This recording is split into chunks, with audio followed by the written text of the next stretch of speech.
The morning sun had barely risen over the ancient stone walls when Sarah stepped off the bus at the main square. She clutched her worn backpack tightly, her eyes wide with wonder as she took in the magnificent royal palace that stood before her. At 17, this was her first time visiting the capital city, and she had saved for months to make this trip happen.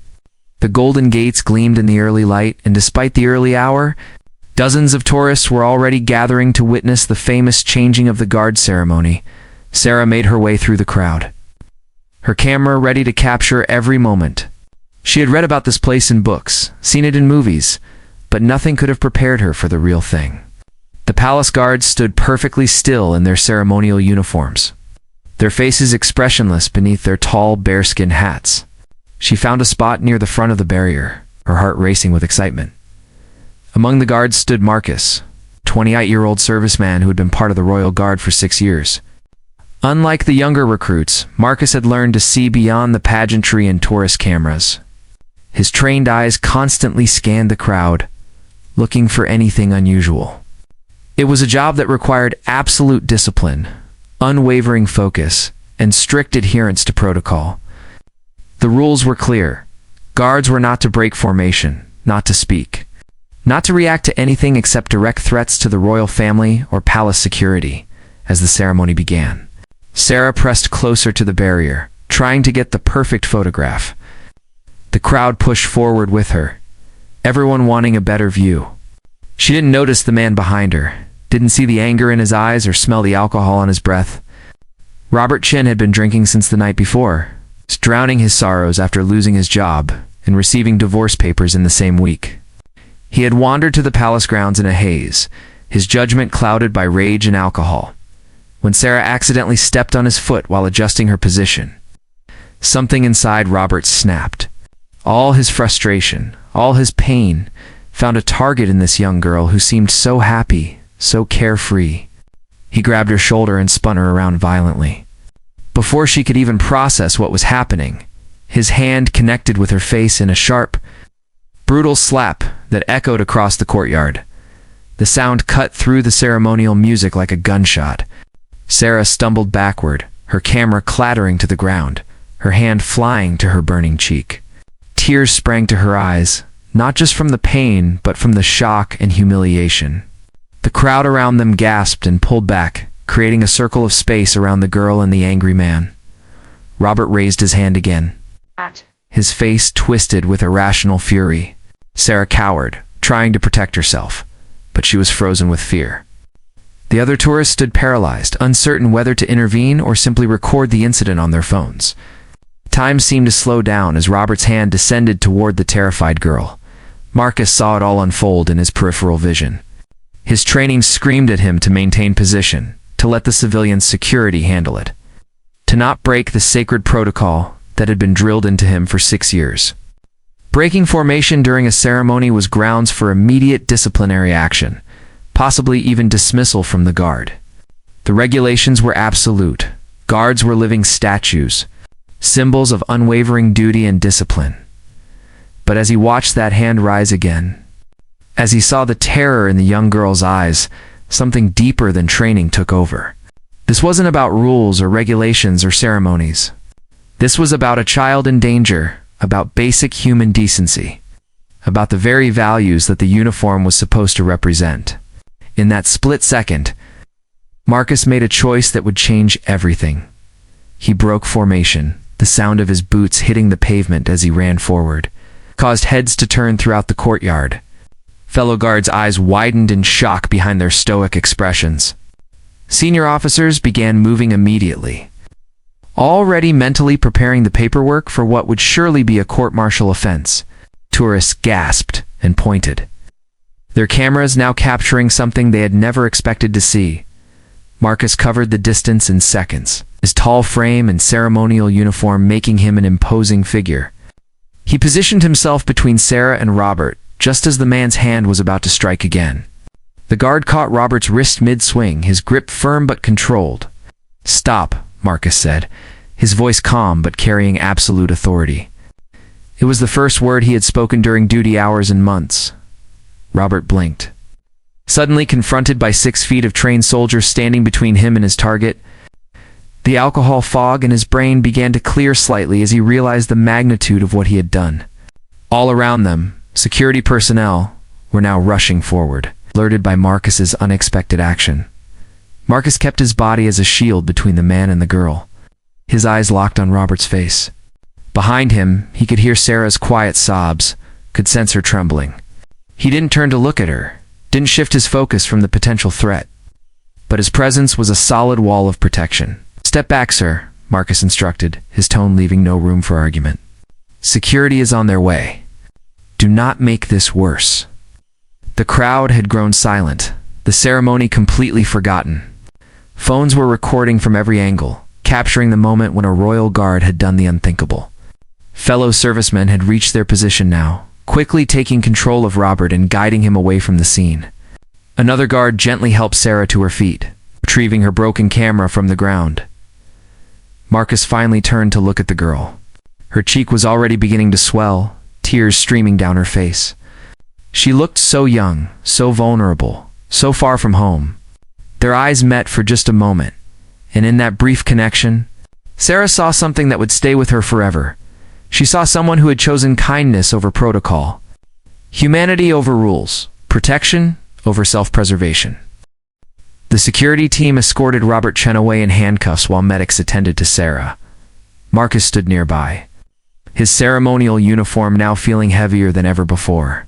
He could feel the weight of dozens of eyes on him, could sense the tension radiating from his commanding officer, who was making his way through the dispersing crowd. The ceremony had been officially suspended, something that hadn't happened in over 15 years. Sarah sat on a bench near the gates, an ice pack pressed to her swollen cheek. A kind, elderly woman from the crowd had stayed with her, holding her hand and speaking soft words of comfort. The girl couldn't stop shaking, the adrenaline still coursing through her body. She kept looking over at Marcus, wanting to thank him but not knowing if she was allowed to approach. Captain Williams reached Marcus's position, his face unreadable behind years of military discipline. "Guardsman Hayes," he said formally, using Marcus's full title, "you will come with me immediately. Sergeant Thompson will escort you to my office." Marcus snapped to attention, his training taking over even in this unprecedented situation. "Yes, sir," he replied, his voice steady despite the turmoil he felt inside. He had known this moment would come the instant he broke formation. There would be consequences, possibly severe ones. But as he glanced once more at Sarah, at the frightened girl who was now safe, he knew he would make the same choice again. As Marcus was being led away, Sarah finally found her voice. "Wait," she called out, standing up despite the medic's protest. "Please wait." Captain Williams turned, his stern expression softening slightly when he saw the distressed young woman. "Miss, you need to sit down and let the medical team examine you properly." "I need to thank him," Sarah said, her words tumbling out in a rush. "He saved me. That man was going to hurt me again, and he saved me. Please, I just need to say thank you." The captain looked at Marcus, then back at Sarah. After a long moment, he nodded curtly. "You have 2 minutes." Sarah walked toward Marcus, her steps unsteady. Up close, she could see that he was younger than she had first thought, probably in his late 20s. His eyes were kind despite the formal expression he maintained. She struggled to find the right words, overwhelmed by everything that had happened. "Thank you," she finally managed, her voice breaking. "I don't know what would have happened if you hadn't." She couldn't finish the sentence, fresh tears welling up in her eyes. Marcus's expression softened. In that moment, he wasn't a royal guard bound by centuries of tradition. He was just a person talking to another person who had been hurt and scared. "You're safe now," he said gently. "That's all that matters. Are you here alone? Is there someone we can call for you?" Sarah nodded. "My aunt lives in the city. I was going to meet her after seeing the palace." "I can call her," good Marcus replied. "Make sure you get checked out properly by the medics and file a police report. What happened to you wasn't right, and that man needs to face the consequences of his actions. But what about you?" Sarah asked, worry crossing her face. "Will you get in trouble because you helped me?" Marcus gave her a small, reassuring smile. "Don't worry about me. I made my choice, and I stand by it. You focus on taking care of yourself." Captain Williams cleared his throat, signaling that the time was up. Marcus straightened, returning to his formal military bearing. Sarah stepped back, clutching the ice pack to her face, watching as the guard who had protected her was led away toward an uncertain fate. The palace courtyard slowly returned to normal as the crowd dispersed. Some tourists remained, discussing what they had witnessed, their phones filled with videos that would soon spread across social media. News reporters who had been covering the ceremony began making calls to their editors. Realizing they had stumbled upon a much bigger story than they had expected, Sarah's Aunt Jennifer arrived within 30 minutes. Rushing through the gates with panic written across her face, she wrapped her niece in a tight embrace, checking her over with the frantic concern of family. The medics briefed her on Sarah's condition, recommending a hospital visit to rule out concussion and to properly document the injuries for the police report as they prepared to leave. Sarah couldn't help but look back at the palace one more time. Somewhere inside those walls, Marcus was facing the consequences of breaking protocol. She thought about how he had run toward danger without hesitation, how he had placed himself between her and harm, how he had chosen compassion over the rules that governed his entire professional life. Meanwhile, in Captain Williams's office, Marcus stood at attention before a hastily assembled review panel. 3 senior officers sat behind the desk, their faces grave. The regulations were clear, and what Marcus had done was unprecedented. Breaking formation during a ceremonial duty was considered one of the most serious breaches of protocol a Royal Guard could commit. Guardsman Hayes, Captain Williams began, his voice formal and measured. "You are aware of the gravity of your actions today?" "Yes, sir," Marcus responded without hesitation. "You broke formation during an official ceremony?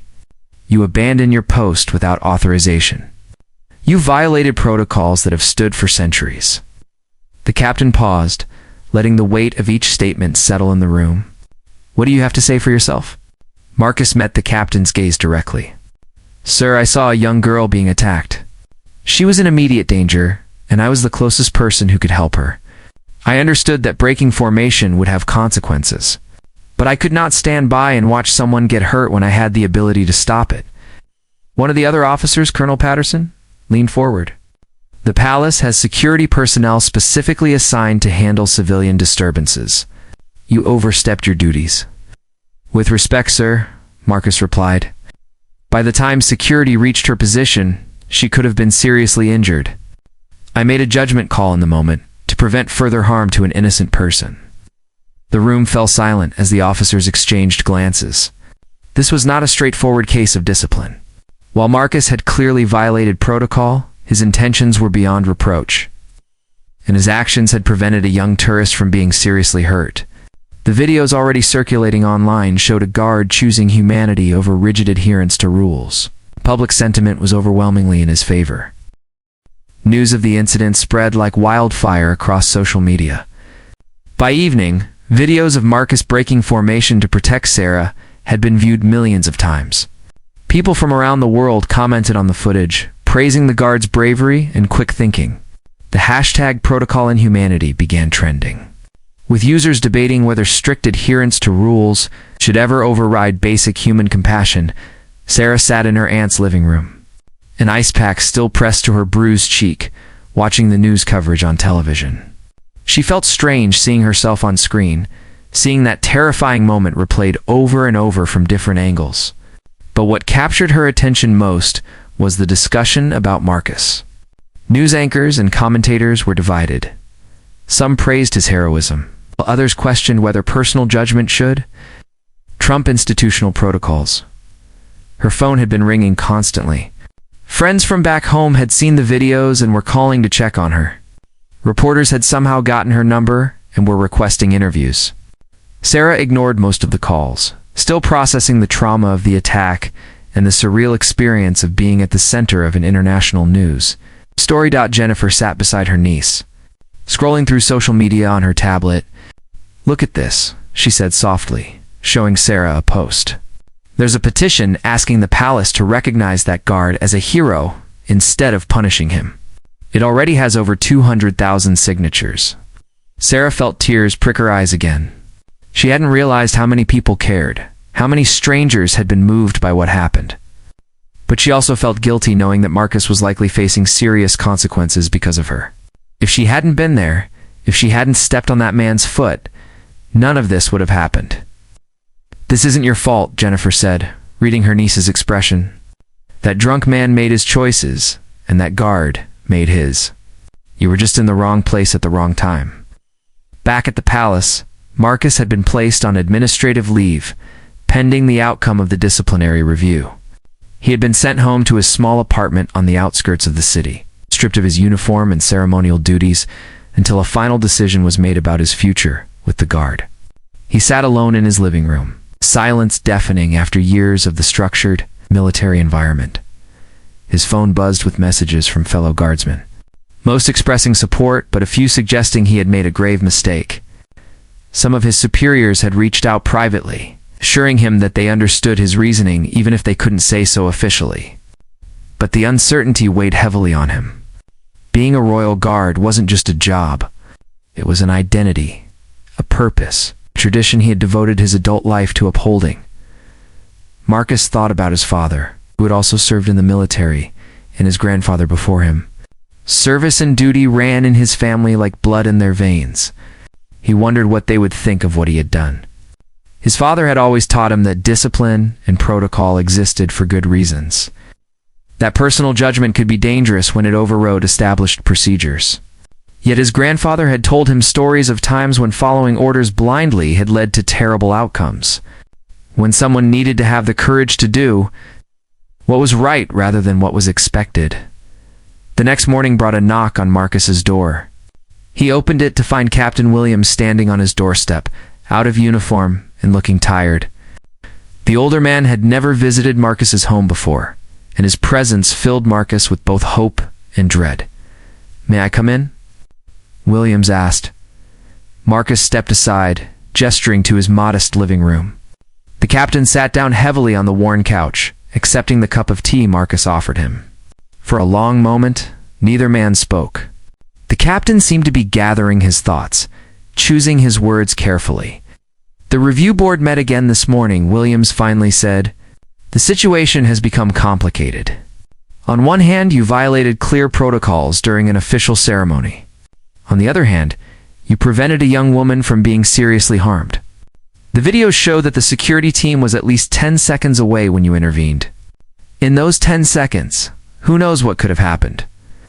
Marcus listened silently, his expression neutral, but his heart pounding. "There's also the matter of public opinion," Williams continued. "I want to be clear that our decision isn't based on social media pressure or popular sentiment. However, we cannot ignore that this incident has raised important questions about the role of the Guard, about balancing tradition with practical reality. We've had calls from members of Parliament, from advocacy groups, even from the royal family's private secretary." "What does this mean, sir?" Marcus asked quietly. Williams met his eyes. "It means that your case has become bigger than just a disciplinary matter. It's become a symbol, a conversation starter about what our values really are. The board is split. Some believe you should be dismissed for breaking formation. Others believe you should be commended for exemplifying the very principles the Guard is supposed to represent: protection, courage, and service." "And what do you believe, sir?" Marcus asked. The captain was quiet for a moment before responding. "I believe that rules and protocols exist for important reasons. I also believe that you did the right thing, even though it was the hard thing. I've served for 30 years, Marcus, and I've never seen someone face the choice you faced: duty to protocol or duty to basic human decency. You chose humanity, and while that creates problems from an institutional standpoint, I cannot in good conscience say it was the wrong choice." Marcus felt relief wash over him, though he knew the situation was far from resolved. "Thank you, sir." "Don't thank me yet," Williams said, standing up. "The final decision will come from higher up the chain of command. There are people involved in this decision who I've never even met. People who see the Guard as a sacred institution that cannot be altered or questioned. I'm telling you this as fairly as I can. Your future is uncertain. But I also want you to know that you have supporters both inside and outside the organization. Whatever happens, you acted with integrity and courage." After the captain left, Marcus sat alone with his thoughts. he realized that regardless of the outcome, he had already lost something. Even if he was allowed to return to duty, the experience of breaking formation, of choosing his own judgment over centuries of tradition, had changed him. He could never again be the unquestioning soldier he once was. He had tasted the complexity of real moral choice. There was no going back to simple obedience. Meanwhile, Sarah had made a decision of her own. She called the main palace information line and asked to be connected with someone who could help her. After being transferred several times, she finally reached an administrator who handled public affairs. "My name is Sarah Mitchell," she said, her voice stronger than it had been the day before. "I'm the girl who was attacked outside the palace yesterday. I need to make a statement about the guard who helped me, and I need people to hear it." The Palace Public Affairs Office had arranged for Sarah to give a formal statement 3 days after the incident.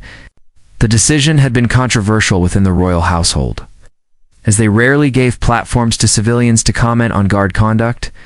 However, the continued media attention and public interest had made it clear that this story wouldn't simply disappear. Sarah's perspective, they reasoned, might help bring some closure to the situation.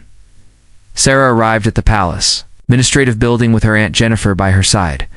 The bruising on her face had deepened to a dark purple, making the attack's impact visibly apparent. She wore a simple blue dress and had prepared notes on her phone, though she hoped she wouldn't need them. What she wanted to say came from her heart, not from carefully crafted talking points. The room they led her to was modest, with a small table and several chairs arranged before a single camera. A communications officer explained the process. Sarah would make her statement on camera. It would be reviewed by palace officials, and if approved, it would be released through official channels. They emphasized that she was under no obligation to say anything specific, and that they wanted her genuine perspective. When the camera started recording, Sarah took a deep breath and began speaking. "My name is Sarah Mitchell. I'm 17 years old, and I'm from a small town about 200 miles from here. 3 days ago, I came to visit the palace for the first time in my life. I was excited and happy, taking pictures and enjoying what should have been a wonderful memory." Her voice caught slightly, but she continued. "Instead, a stranger attacked me in front of hundreds of people. He hit me, and he was going to hit me again. I was terrified and helpless, and I didn't know what to do. In that moment, when I needed help the most, a man named Marcus Hayes chose to help me. He didn't have to. He knew he would face consequences for breaking the rules, but he helped me anyway." Sarah looked directly into the camera. "I've read the debates online about whether he should have stayed in formation. I've seen people argue about protocol and tradition, and I understand that rules are important.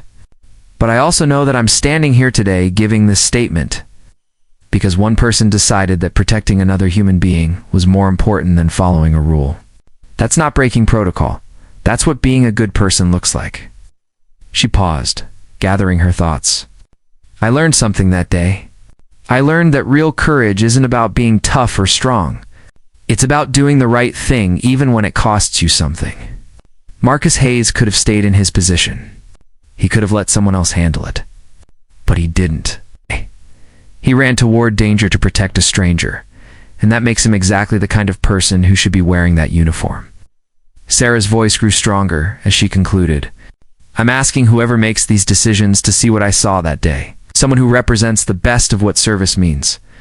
Not blindly following orders, but having the wisdom to know when protecting people matters more than protecting tradition." "Thank you." The camera stopped recording. The room was silent for a moment before the communications officer nodded approvingly. "That was powerful, Miss Mitchell. We'll review it and likely release it this afternoon." The statement was indeed released that same day, and its impact was immediate.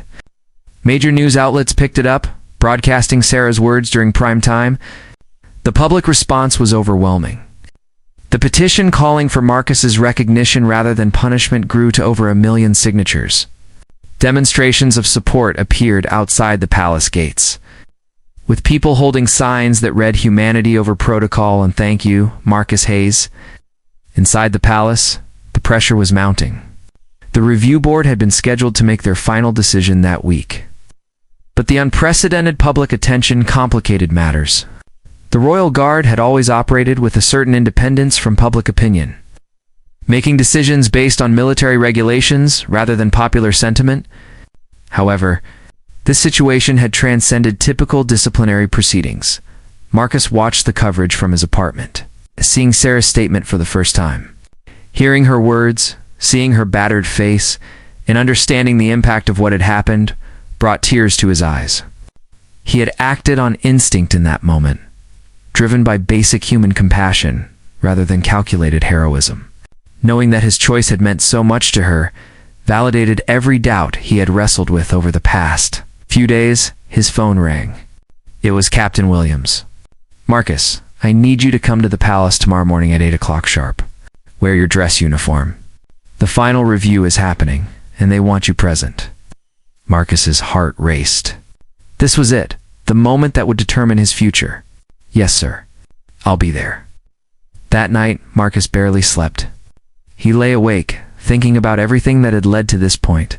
His years of service, his dedication to the Guard, the split-second decision that had changed everything. He thought about Sarah, about how frightened she had looked, about how good it had felt to protect someone who needed help. Whatever happened tomorrow, he knew he had acted according to his deepest values, and that knowledge gave him a measure of peace. The next morning, Marcus arrived at the palace precisely at 8 o'clock. He wore his full-dress uniform perfectly pressed and adorned with the medals he had earned over his years of service. Captain Williams met him at the entrance and escorted him through the familiar corridors to a formal hearing room Marcus had never seen before. Inside, a panel of 7 officers sat behind an ornate table. Marcus recognized some of them, senior commanders whose decisions shaped the entire Guard organization. In the corner of the room, he was surprised to see a representative from the royal household itself. A clear indication of how high up the chain this decision had gone, the senior officer, General Blackwood, spoke first. "Guardsman Hayes, please stand at attention." Marcus did so, his posture perfect despite his racing heart. "We have thoroughly reviewed the events of 3 days ago. We have watched the footage, read the statements, and considered all relevant factors. This review board has deliberated extensively on the appropriate response to your actions." General Blackwood paused, his expression unreadable. "The facts are not in dispute. You broke formation during an official ceremony. You violated established protocols that have guided the Royal Guard for generations. These are serious breaches of conduct that, under normal circumstances, would result in immediate dismissal from service." Marcus's heart sank, but he maintained his composure. He had known this was a possibility, had mentally prepared himself for it. However, the general continued, "These were not normal circumstances. You intervened to prevent immediate harm to a civilian who was being violently attacked. Your actions directly resulted in preventing further injury to a vulnerable young woman. You demonstrated courage, quick thinking, and a commitment to the core values that the Guard is meant to embody: protection and service." The general stood, and the other officers followed suit. "This review board has concluded that, while your methods were unconventional and did violate protocol, your intentions and results align with the highest ideals of service. Therefore, you are hereby cleared of disciplinary action. Furthermore, we are implementing a protocol review to establish clearer guidelines for situations where immediate civilian safety conflicts with ceremonial duties." Marcus felt relief wash over him, but the general wasn't finished. "Additionally, in recognition of your courageous actions, you are being commended for exceptional service and promoted to the rank of corporal, effective immediately." The announcement of Marcus's promotion rather than punishment sent shockwaves through traditional military circles. For centuries, the Royal Guard had maintained strict discipline based on unwavering adherence to protocol. The decision to not only excuse Marcus's breach, but to actually reward it, represented a significant shift in institutional thinking. Some retired officers expressed concern that this would undermine discipline. Others argued that it showed the Guard was capable of evolving while maintaining its core values. Marcus returned to duty the following week, though his role had changed. Along with his promotion came a new assignment. He would help develop training protocols that addressed the gap between ceremonial duties and real-world crisis response. The palace had recognized that while tradition was important, Their guards needed clearer guidance on when and how to break protocol in genuine emergencies. Sarah had returned, home to her small town. But the experience had changed her profoundly. The bruise on her face eventually faded, but the memory of that day remained vivid. She found herself thinking differently about courage and kindness, about the choices people make when it really matters. She began volunteering at a local women's shelter, wanting to help others who had experienced violence or fear, inspired by how one person's intervention had made all the difference in her darkest moment. 3 months after the incident, Marcus received an unexpected phone call. Sarah wanted to visit the palace again, this time under much different circumstances. She wanted to properly thank him and to see the place that had been the setting for such a traumatic yet ultimately hopeful experience. They arranged to meet on a quiet afternoon when the palace grounds weren't crowded with tourists. Marcus waited near the same gates where everything had happened. Now dressed in his regular uniform with his new corporal stripes visible, when he saw Sarah approaching with her aunt, he was struck by how different she looked, confident, healed, smiling. "Thank you for meeting me," Sarah said, extending her hand. Marcus shook it warmly. "I'm glad to see you're doing well," he replied sincerely. "How have you been?" Sarah touched her cheek unconsciously, where only a faint shadow of the bruise remained. "I'm good. Better than good, actually. What happened that day was terrible, but it also taught me something important. It showed me that there are people in the world who will stand up for strangers, who will choose to do the right thing even when it's hard. That's given me a lot of hope." They walked through the palace gardens together, talking about everything that had happened since that day. Marcus told her about his new responsibilities, about how the guard was developing better protocols for emergency situations. Sarah shared how the experience had inspired her to want to help others, how she was planning to study social work at university. "You know what's interesting?" Sarah said as they stopped near a fountain. "That awful man, Robert Chen, he's been sentenced to community service and mandatory counseling. I actually feel sorry for him in a way. He was so lost in his own pain that he lashed out at a complete stranger. I hope he gets the help he needs." Marcus nodded thoughtfully. Hurt people, as they say. But that doesn't excuse what he did to you. I'm glad the justice system is holding him accountable while also addressing what led him to that point. Sarah turned to look at Marcus directly. "I never properly thanked you." "Not really. You saved me that day, Marcus. Not just from being hit again, but from feeling completely helpless and alone. You showed me that people care, that strangers will protect each other, that doing the right thing still matters in this world. That's a gift I'll carry with me for the rest of my life." Marcus felt emotion welling up. "You're very welcome, Sarah. But honestly, you've given me a gift too. You've reminded me why I became a guard in the first place. It wasn't about the ceremony, or the tradition, or the uniform. It was about service, about protecting people, about standing for something that matters. Your courage in speaking up and telling your story, that helped me too. It validated a choice I'll never regret making." As they continued walking, Jennifer hung back slightly, giving the two of them space to talk. She watched her niece interact with the man who had protected her, and she felt grateful that in a world that often seemed cold and indifferent, there were still people like Marcus Hayes who would choose compassion over convenience. The story of what happened that day had gradually faded from the news cycle, as stories do. But its impact continued to ripple outward in ways both seen and unseen. The Royal Guard implemented the new protocols Marcus had helped develop, giving guards clearer authority to intervene in genuine emergencies, even during ceremonial duties. Training programs began incorporating discussions about judgment calls and the balance between protocol and practical reality. In Sarah's hometown, her story inspired local schools to implement programs about bystander intervention and standing up for others. Young people who heard about what happened began thinking more critically about their own responsibilities to help those in need. As the afternoon drew to a close, Marcus walked Sarah and Jennifer back to the palace gates. Before they parted, Sarah pulled a small envelope from her bag. "I wrote something for you," she said, handing it to him. "You don't have to read it now, but I wanted you to have it." After they left, Marcus opened the envelope.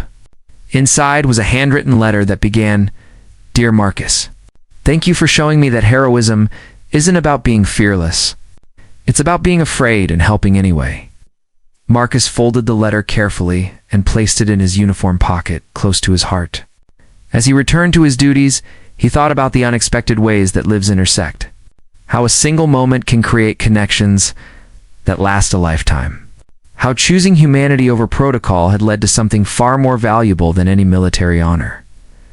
Years later, when people would ask Marcus about the most important moment of his career, he wouldn't talk about his promotions or his later achievements in reforming guard protocols. He would talk about a frightened 17-year-old girl who needed help, about a split-second decision to run toward danger instead of away from it, about the moment he learned that some rules are meant to be broken when human dignity is at stake, and when Sarah would tell her own children about courage and doing the right thing. She would tell them about the day a stranger in a ceremonial uniform showed her that the world still had true heroes. People who would sacrifice their own security to protect someone they had never met. She would tell them that one act of kindness, one moment of courage, can change not just individual lives, but can ripple outward to inspire thousands of others to be braver, kinder, and more willing to stand up for what's right. The incident at the Royal Gates became more than just a news story. It became a reminder that humanity, compassion, and moral courage matter more than rigid adherence to rules. It showed that institutions can evolve without losing their core values. That tradition and progress aren't enemies, but can work together to create something better. Marcus and Sarah stayed in touch over the years, their connection forged in that moment of crisis, becoming a lasting friendship. They would occasionally meet for coffee, sharing updates about their lives, and reflecting on how that single day had shaped both of their paths. Marcus would eventually rise to become one of the youngest training officers in Guard history, known for his emphasis on both discipline and human judgment. Sarah would become a counselor specializing in trauma recovery, helping countless people heal from experiences of violence and fear. The story of what happened outside the Royal Gates lived on, not because it was dramatic or sensational, but because it reminded people of a simple truth, that in the choice between following rules and protecting human dignity, the most courageous path is often the one that chooses people over protocol, compassion over convention, and humanity over everything else.